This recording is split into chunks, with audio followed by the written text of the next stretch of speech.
RBI assistant में delay हो सकता है क्या?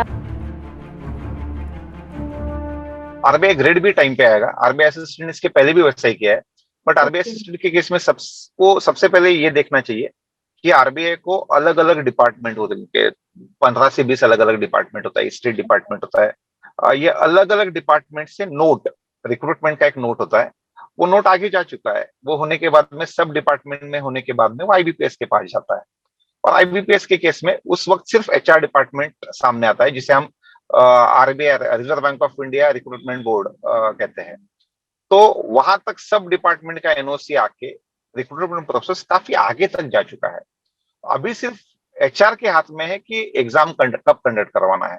आपने देखा ही होगा कि इसके पहले भी उन्होंने जो रिक्रूटमेंट दिए थे उसके लिए टाइम काफी कम दिया, तो बच्चों ने वो वाला रिक्रूटमेंट तब जब आएगा तभी मैं मेरा पढ़ाई स्टार्ट करूंगा, ऐसा ना करते हुए अभी से उसका प्रिपरेशन स्टार्ट करना चाहिए। क्योंकि उस वाले एग्जाम में, आरबीआई के केस में, जैसे आपने पूछा, मैं बाकी एग्जाम का अगर एनालिसिस करता हूं तो उस केस में 100 में से क्लरिकल का कट ऑफ होता है, कहीं 60 होता है, 65 होता है, 70 होता है बाकी एग्जाम्स का। आरबीआई के केस में अलग अलग स्टेट का वो कट ऑफ 100 में से 90 के आसपास आता है।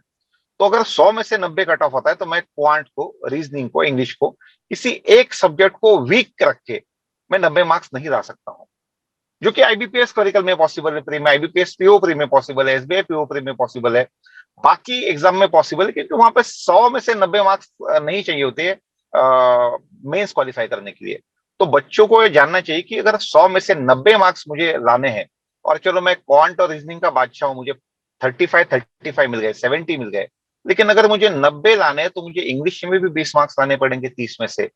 अगर मेरे क्वांट रीजनिंग के आउट ऑफ मार्क्स आते हैं तो बड़ी दिक्कत आगे चल के होगी। तो बेटर हम स्टार्ट अभी से करेंगे और अभी से तीनों सब्जेक्ट को अच्छे से कर लेंगे, सो दैट आगे वो दिक्कत ना हो।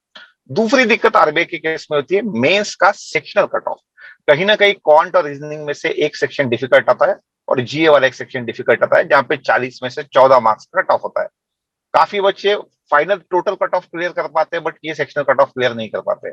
तो क्या अभी बच्चों को ये सोचना चाहिए कि मैं क्वांट में, रीजनिंग में, इंग्लिश में और जीए में 40 में से 14 मार्क्स लाने के काबिल हूं? अगर नहीं हूं तो मुझे अभी उसका प्रिपरेशन करना है, सो दैट एग्जाम आने के बाद में मैं, मेरा मैक्सिमम फोकस ये मॉक के ऊपर होगा और मॉक के स्कोर को कैसे इंप्रूव किया जाए उसके ऊपर होगा, ना कि ये सेक्शनल कट ऑफ के ऊपर, या ना कि 100 में से 90 मार्क्स कैसे लाना है उसके ऊपर होगा। तो अभी बच्चों को इन बारे में सोचना चाहिए, समझ रहा